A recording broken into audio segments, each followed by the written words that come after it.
मैं 35 साल तक भिक्षा मांग करके खाया हूँ। पोहे वगैरह बनाना मुझे बहुत अच्छा आता है। अच्छा। सबको मैं खिलाता था। आप हैरान हो गए, मेरे जेब में कभी पैसा नहीं होता है। मैं कभी बहुत परेशान हो जाता हूँ। कुछ भी मत छुपाओ, एक व्यक्ति जीवन में होना चाहिए। अभी भी है क्या आपकी? है, मैं नाम नहीं बताऊं। अभी भी है? अभी भी है। गुजराती जो होता है उसको पैसे का बड़ा ध्यान होता है। एक लोग बहुत सारे मुझसे पूछते हैं मोदी जी अपनी सैलरी का क्या करते हैं। एक मैं आपसे ये पूछना चाहती हूँ, दूसरा आपकी माँ आपको बड़े प्यार से पैसे पकड़ाती है, आप उन पैसों का क्या करते हैं? एक तो मेरी माँ ने मुझे जो हमेशा क्या देती है, ज्यादा से ज्यादा शायद एक बार 11 रुपया दिया था, ज्यादा से तो ज्यादा, नारियल और मिश्री मिली थी। ज्यादा। लेकिन एक बार उसने मुझे 5,000 रुपये दिया। अच्छा। 5,000 रुपया, तो मैं सरप्राइज था जी। तो सुबह मैं जन्मदिन था तो माँ को मिलने गया, तो उसने मुझे 5,000 रुपये दिए। मैंने कहा माँ क्या बात है? तो बोले ये कश्मीर, उस समय कश्मीर में बाढ़ आई थी। अच्छा। तो माँ ने कहा कि उनको दे देना। तो मैं इन पैसों को कहीं ध्यान तो नहीं रहता, लेकिन दे देता हूँ, फिर बता देता हूँ कुछ कर लेना। आप हैरान हो गए, मेरे जेब में कभी पैसा नहीं होता है। मैं कभी बहुत परेशान हो जाता हूँ। तो हर एक बार मैं कहीं गया तो कोई कार्यकर्ता रिसीव करने आएगा, मेरे पास पैसे नहीं थे। जो रिसीव करने वाला आना था वो बेचारा पहुंचा नहीं। मेरे पास पैसे नहीं थे, जहां जाना था उसका पता नहीं था। ऑटो रिक्शा को पैसे दूं, क्या करूं? मैं खड़ा रहा बड़ी देर तक। जब वो आया तो बाद में उसको लगा कि तो मैं चला गया हूं, तो मैं प्लेटफॉर्म पर बैठा रहा। 2-3 घंटे के बाद मेल बैठा, तब जाकर मैं पहुंचा। पैसे वैसे रखता नहीं मैं। आपका बेस्ट फ्रेंड फॉर लाइफ कौन है? BFF? जब मैं संघ का काम करता था तब एक लक्ष्मण राव जी नामदार करके थे, वकील साहब हम कहते थे, जिनके जीवन पर मैंने एक किताब लिखी है। तो मेरा मन करता था कभी कि मैं उनको कहूँगा कि ऐसा हुआ। लेकिन मेरे जीवन का एक नियम है जो शायद आपके दर्शकों को भी काम आ सके। जीवन में एक व्यक्ति ऐसा होना चाहिए, उसको पता नहीं होना चाहिए कि आपके जीवन में उसका वो स्थान है। आपके मन में अच्छा विचार आया तो भी बता दो, बुरा विचार आया तो भी बता दो, अच्छा हुआ तो भी बता दो।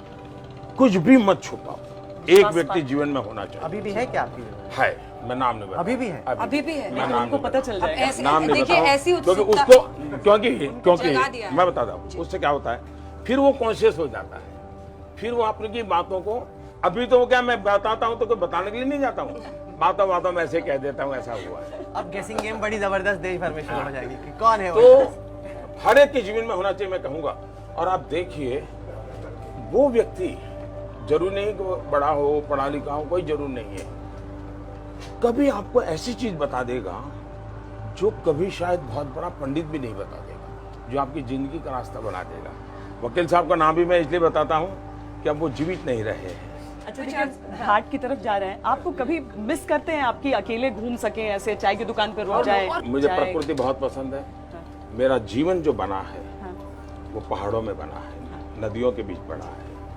और मैं आज भी उस जिंदगी को जीना पसंद करता हूँ, लेकिन संभव नहीं रहा है। और मेरे पास त्याग करने के लिए कुछ है ही नहीं, तो यही है मेरी अपनी इच्छाएं, उसी को मैं त्याग कर दिया। घर पर भी खुद से चाय बना पाते हैं अपने? अभी भी मैं खाना पका सकता हूँ जी। अच्छा। अभी हाँ। आपकी मैं फेवरेट डिश क्या है? बढ़िया क्या बनाते हैं? बढ़िया रेसे ऐसा है। देखिए, मैं जिंदगी से भैया लोग सुन करके हैरान हो जाएंगे जी, क्योंकि ये कभी इस प्रकार की बातें आई नहीं है। मैं 35 साल तक भिक्षा मांग करके खाया हूँ। अब किसी के गले नहीं उतरेगा जी, लोगों के घर में। इसलिए खाने का कोई बच्चा जो, अच्छा मैं कभी बता करके नहीं जाता था, पढ़ा है तो खाता था, वरना चला आता था, ऐसे जिया हूँ। लेकिन कभी दफ्तर आ जाता था और रात देर से आया तो खिचड़ी बड़ा सरल होता था, खिचड़ी बना देता था। 4:30-5 बजे उठना, पूरा दफ्तर में झाड़ू लगाना, पोता करना, फिर सबके लिए चाय बनाना और 5:20 को सबको उठाना। फिर हमारे यहाँ एक RSS में प्रातः स्मरण होता है, तो प्रातः स्मरण होता था, सभी महापुरुषों का स्मरण करते हैं। फिर सबको चाय परोसता था, उसके बाद शाखा चला जाता था, फिर आकर के सबके लिए नाश्ता बनाता था। तो पोहे वगैरह बनाना मुझे बहुत अच्छा आता है। अच्छा। सबको मैं खिलाता था। और फिर कोई 10 बजे स्नान करता था, फिर मैं डाक पढ़ता था, अखबार पढ़ता था, और फिर किसी के घर खाना खाने के लिए चला जाता था। तो ये मेरी ज़िंदगी रही थी। ये ऐसी ज़िंदगी मैंने कोई 2-2.5 साल बिताई थी।